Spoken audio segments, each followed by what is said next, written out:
नौजवान रचनाकार को, तो हमको लगा कि खजूर गांव से खेवड़ी गांव तक का ये जो इनका वो है, इनकी सोच है गोरेन जी की, और शायद इतनी कविताएं उन्होंने लिखी हैं और आप लोगों को ताज्जुब होगा कि BHU से, बंगाल हिंदू यूनिवर्सिटी से ये नेट टॉप किए हैं। और इतना ही नहीं, गोरेन जी बुद्ध, महात्मा बुद्ध, पेरियार, अम्बेडकर जी और कबीर, यानी जितने भी तंत्र परंपरा के वो रहे हैं, उस साहित्य का गहन अध्ययन है गोरेन जी को। और मैं यही समझ करके मैंने कहा अपने लोगों से कि आप लोग वो करो कि कौन पात्र है। तो पात्र तो हमारे बहुत सारे हैं, अगर जीवित रहा तो हमारे बहुत सारे जनकवि पराग हैं, कुमार पराग जी हैं, जो कि हमारे से कोई बहुत बड़ी वो नहीं है, ये तो पूरा भारत में जाने जाते हैं। और रंगकर्मी भी रहे हैं सफदर हाशमी, जो इस किताब को, जिनको हमने समर्पित किया है और इनको समर्पित किया है ये किताब जो है अवतार सिंह पास को, जिनको गोली मारी गई आतंकवादियों द्वारा। हमें कहने में जरा सा भी वो नहीं है, सिखा आतंकवादियों द्वारा गोली अवतार सिंह पास को मारी गई। उनकी कविताओं को हम पढ़ते हैं जब तो हम रोते हैं। ये जमीन से जुड़े हुए कवि थे। इनकी जो ये हवाई या उलझाई वाली कविता नहीं होती थी, ये जमीन से जुड़े हुए लोग कवि थे। और वही चीज हमने गोलेंद ज्ञान में देखा। गोलेंद जो है आज अपनी जमीन से, खजूर गांव कोई दूर नहीं है, चंदौली क्या बल्कि रामनगर, आप कल्पना करिए रामनगर। और मुझे कहने में जरा सा भी हिचक नहीं है, ये आदमी कितनी गरीबी झेला है, बिना संघर्ष के, बिना उसके तो सवाल नहीं उठता। रचनाकार तो वही होता है ना। तो मैं गोलेंद को इसलिए चुना हूँ, मैंने आंखों से देखा इनकी माता जी को, कभी कभी बहुत पीड़ित हो रहा हूँ। ये ईंट के धक्के पर ईटा ढोते हैं। माँ जिंदा है, अभी गोलेंद सामने है, कहते भी झूठ बोल रहा हूँ। इनको देखा ईटा ढोते हुए, नेट पास, ऑल राउंड फर्स्ट क्लास। और ये तथाकथित आलोचक जो ये परंपरावादी ये हैं, जो रखते हैं यूनिवर्सिटियों में ऐसे टाप के लोगों को, उनकी निगाह में गोलेंद नील पे, यानी इनके लिए जगह नहीं है, क्योंकि ये उस क्लास से नहीं आए। ये वर्ग, लड़ाई वर्ग की है, वर्ग की भी है। इसलिए हमको कहने में जरा सा, भाई साहब तो हमेशा लड़े, हम लोग भी लड़ रहे हैं। कोई बहुत होगा गोली मार देगा, बहुत होगा जेल कर देगा, यही ना होगा। कोई सत्ता आएगी, सत्ता किसी की नहीं होती, आज है कल नहीं होगी। लेकिन अभी हमारी वहाँ जो है, जो काम भूमि जी को लेकर के किया है अध्यक्षा महोदया, तो ये बड़ी बात है। उन्होंने अपने जमीन को पहचाना, ये बड़ी बात है। और जमीन को भी पहचाना है, वही तो तीर्थ है। एक तीर्थ है खेवड़ी काव्य तीर्थ, और दूसरा है कथाकार, महान कथाकार सम्राट, कथा सम्राट प्रेमचंद जी का लम्हे। ये दो जो है, ये कहीं नहीं खत्म होगा। न कबीर खत्म होगा, न रहवास खत्म होंगे, न कुछ खत्म होंगे, हैं। तो ये यही है। और इसके लिए मैं, हमारे लोगों ने चयन किया, हमने सबसे कहा कि क्या मैं गलत तो नहीं कर रहा हूँ, कहीं ऐसा तो नहीं है कि मैं वो कर रहा हूँ जिसको कहते हैं कि वो मतलब वर्चस्व अपना कायम, आप सभी संपत्ति करोगे। तो निराला जी के पौत्र विवेक निराला का आया, कि चाचा वो हमारे थोड़ा अपने काम को अब पता नहीं दुर्भाग्य या संजोग कैसे पैदा हो गया उस परिवार में। ये कान को विपुल कुलांगार खाकर पत्थर लेकर रहे थे, ये निराला की पूजा रही है। तो उन्होंने कहा कि चाचा आप बहुत सही कर रहे हैं, और गोल्डन को मैं खूब जानता हूँ, वो प्रोफेसर हैं यहाँ इस समय, और यहाँ धरवाड़ी में कोई डिग्री कॉलेज है उसमें, तो ये चीज़ें हैं। अब मैं थोड़ा सा भाई साहब को कविता के उसमें विषय है आज का कि समय, समाज और संवेदना। मैं बहुत ज़्यादा नहीं बोलूँगा, 2-3 अपना उदाहरण दूंगा। और ये हमारी, क्योंकि मैंने देखा है कि देशभक्त शायर, क्रांतिकारी देशभक्त शायर बहादुर शाह जफर शायद मैं गालिब से भी ज़्यादा, हमसे जिसको बहस में उतरना है आ जाए, मैं गालिब से ज़्यादा दार्शनिक हो सकता है गालिब, लेकिन गालिब पेंशन के कारण अगर चाहता गालिब तो निश्चित ही महान गालिब तो ये बचा देता बहादुर शाह जफर को। उनके दोनों बच्चों को धड़ दोनों अलग करके उनके आगे दोनों के धड़ सुनवा दिया प्राचीर में लाल किले के, और थाली में अंग्रेजों ने इनके दोनों बच्चों का सिर गले से ले आकर के रख दिया जफर के सामने। ये जफर हैं, तो उन्हीं पर मैं थोड़ा सा जफर क्या है।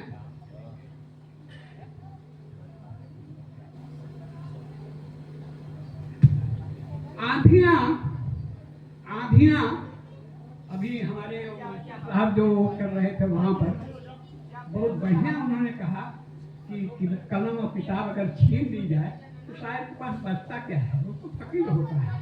मैंने आंधियां शायर इनकलाब बहादुर शाह जफर, गजल संस्कार। आंधियां गम की चलेंगी तो समझ जाऊंगा। देखिए कितनी सादगी है और कितनी गंभीर वो है। आंधियां गम की, क्योंकि अंग्रेजों की आंधियां तो झेल रहा था, वो अंतिम बात था, मुगल कान था। आंधियां गम की चले, पानी बंद कर दीजिए। आंधियां गम की चलेंगी तो समझ जाऊंगा, मैं तेरी जुल्फ नहीं हूँ।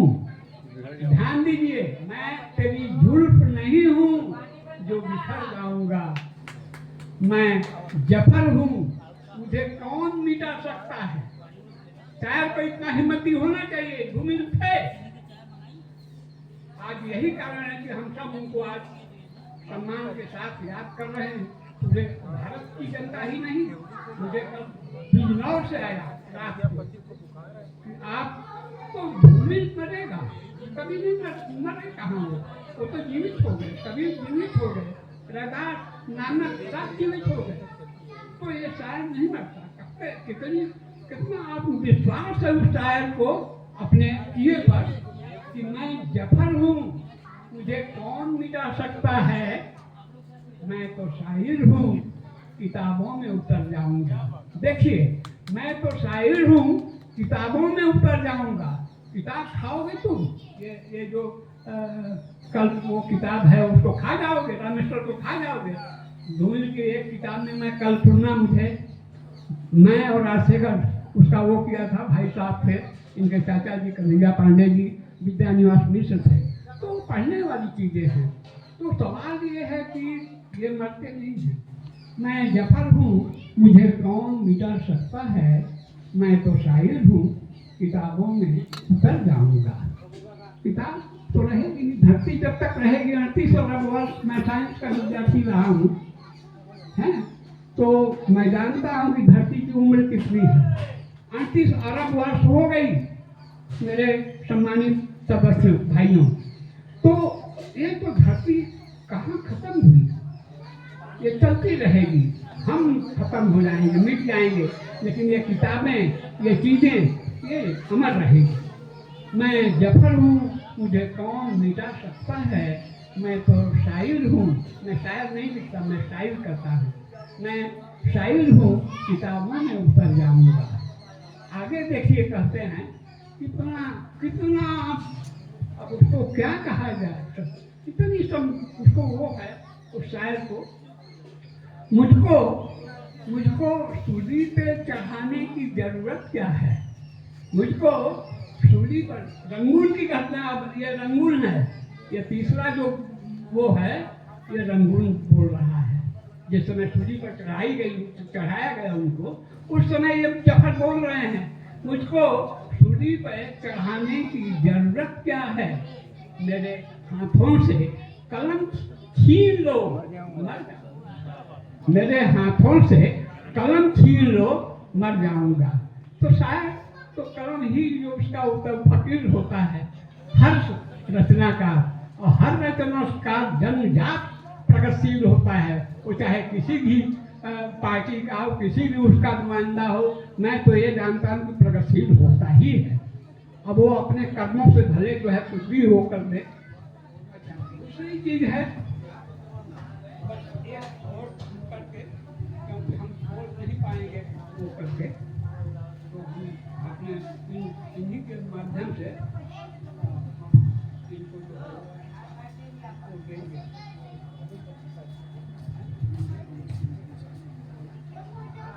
हाँ, वही तो करना है। मिल पर कुछ नहीं बोलेंगे, मिल पर मैं ना बोल गया हूँ, जिसको पंकज जी जानते हैं, पान जानता है। नए हैं तो हम आपको किताब भेज कर रहे हैं, अपनी किताब देंगे, अपनी किताब है। लोग की कोई प्रोफेसर हिम्मत नहीं करता कलम चलाने की, बुरा मत मानिएगा। तो भाग मिला है मेरी भाषा, अजीब भाषा है। इतना बड़ा महाकवि वीरेंद्र को निष्ठा होती थी, जब उन्होंने कहा कि ये बढ़िया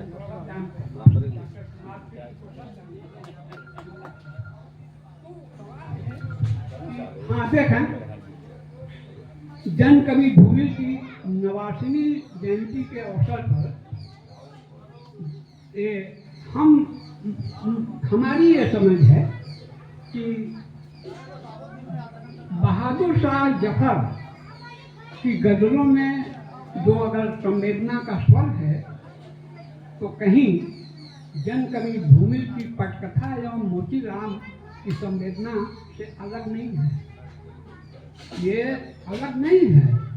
जो जफर की गजलों में संवेदना है अपने उसके प्रति, अन्याय के प्रति, अत्याचार के प्रति, तो धूमिल की पटकथा और मोतीराम जो है वह संवेदना से कहीं अलग नहीं है। मैं बहुत ज़्यादा नहीं कहता है जफर, वो तो लगता है नहीं तो बहुत लंबी हो जाएगी। मैं केवल संवेदना की बात जफर की कर रहा हूँ। एक शायर में अगर संवेदना नहीं है, देखिए हम संघर्षशील हैं, हम लड़ते हैं, जूझते हैं, प्रतिरोध करते हैं, लेकिन सच्चाई ये है कि अगर हमारी भाषा, हमारे व्यवहार जनता को खल रहा है या हम वो हो रहे हैं, तो हमको कोई अधिकार नहीं है अपने को रचनाकार करने का। उन्हीं चीजों को हम देख करके कह रहे हैं। देखिए, इन हसरतों से कह दो कहीं और जा बसे, इन हसरतों से कह दो कहीं और। मैं गा करके जब रोता हूँ तो खूब गाता हूँ, रोता हूँ, कहीं और जा बसे, इतनी जगह कहाँ है दिले दागदार में। ये जफर है। कांटों को मत निकाल, देखिए ये है, कहते हैं कि इस चमन के ये भी साथ खिले हैं।